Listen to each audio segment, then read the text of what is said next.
There are writers who burn bright and fast, releasing book after book, trying to stay in the conversation, online approval and trends, and chasing awards. And then there's Donna Tartt. 3 novels, 30 years, that's it. And somehow she's become one of the most fascinating, mythic writers of our time. She appears once a decade like a comet, beautiful, rare, and a little bit haunted, and then disappears into silence. Each book feels like it was written by someone who's lived 1,000 lives in between. They're meticulous, deliberate, and obsessed with the darker side of human nature. Guilt, obsession, beauty, death, all things polite people like to avoid. Welcome to this episode. Welcome to this episode of The Bald Book Geek. My name is David James, and welcome. Remember to like, subscribe, and if you hit that hype button, that would be recommended. Also, if you want exclusive content, early access, and ad-free versions of my videos, please check out my Substack, Patreon, or consider becoming a YouTube channel member. Let's start with The Secret History. 1992, her debut, and honestly, one of the most influential novels of the decade, and probably even now. This book basically created what we call dark academia. That mix of classical learning, artistic melancholy, murder, and moral decay. The story follows a group of classical arts students at an elite New England college who end up murdering one of their own. It's part murder mystery, part psychological tragedy, part guilt, and intellectual arrogance. What makes The Secret History so magnetic isn't just the plot, it's the atmosphere. Tartt writes like someone who lived inside a library her whole life but still remembers what air smells like outside after the rain. Every page feels kind of golden, dusty, and old. It's about beauty. It's her Bennington novel, and we'll get to Bennington College in a little while, and the terrible things people do to pursue beauty. It's about how knowledge mixed with ego can rot you from the inside out. And for a debut novel written by someone who started writing it fresh out of college, it's astonishing, and reads like someone who should have taken a lifetime to write it.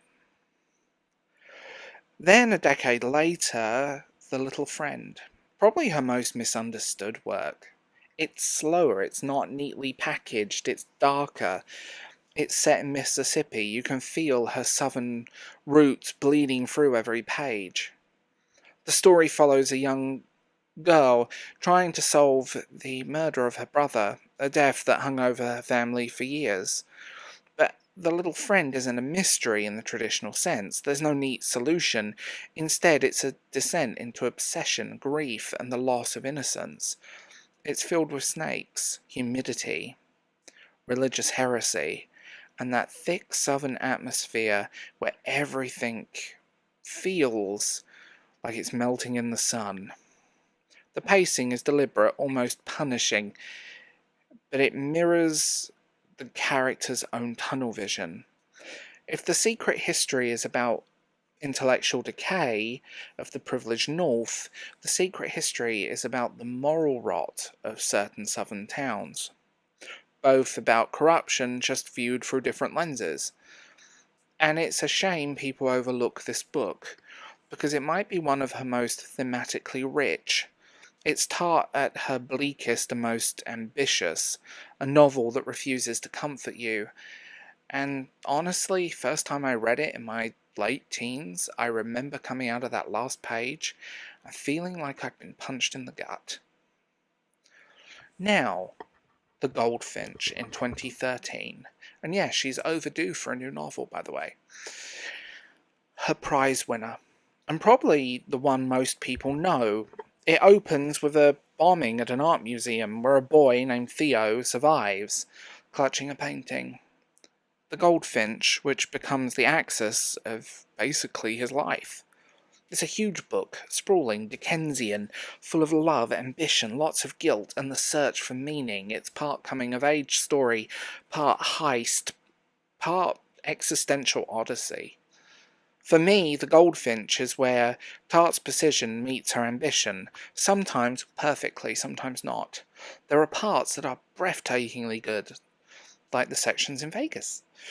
And when the novel can become a fever dream of loneliness and rebellion for teenagers, but there are moments where it starts to drag, weighed down by its own scope. It's still brilliant, but maybe too brilliant for its own good. A book that tries to contain everything: beauty, tragedy, art, redemption, death, love. And the movie, let's not go there.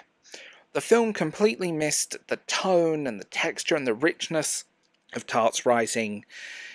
That when it's slow, it's well, she reportedly fired her literary agent over that disaster, and honestly, I can't blame her. To really understand where all of this comes from, the obsession, the aesthetic, the almost blatant detachment, you have to go back to her time at Bennington College in the 80s.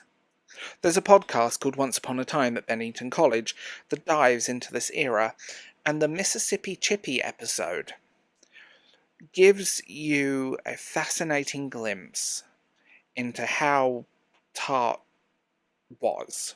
This tiny, impeccably dressed, almost androgynous, razor-sharp southern writer surrounded by wealthy, cynical, and often chaotic students.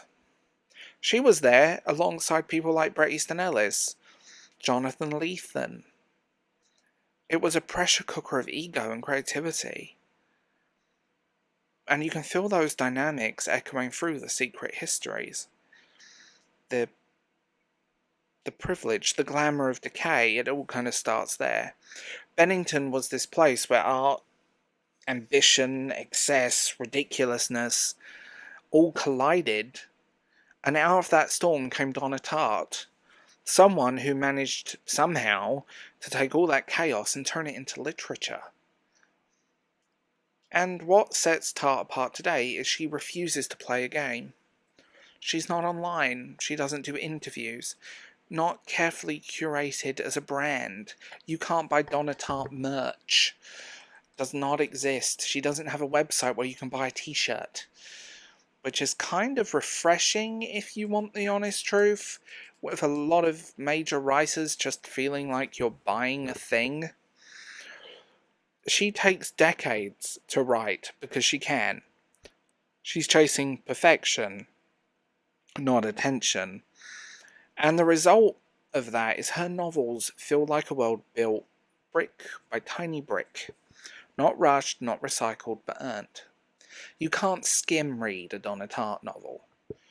You have to surrender to it. You have to let it take you somewhere uncomfortable, somewhere lonely, and somewhere beautiful. These books get me, and I get them.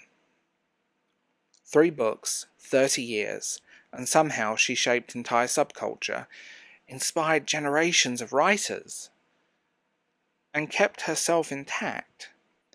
If you haven't read her work, start with The Secret History, then dive into Little Friend. Slowly, patiently, you'll need patience, and when you're ready, take your time on The Goldfinch. And if you want to know more about this person who's become a myth in her own right, listen to the Once Upon a Time at Bennington College. The podcast is the silence that her novels leave behind. Donna Tartt may have only written, 3 novels in 30 years, and we're overdue for a new one, and I can't wait. If this book ever comes out, I'll be the first one there getting a first edition,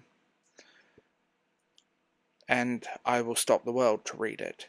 Like I said, Donna Tartt is one of those people that I find fascinating, and I think her work speaks for itself.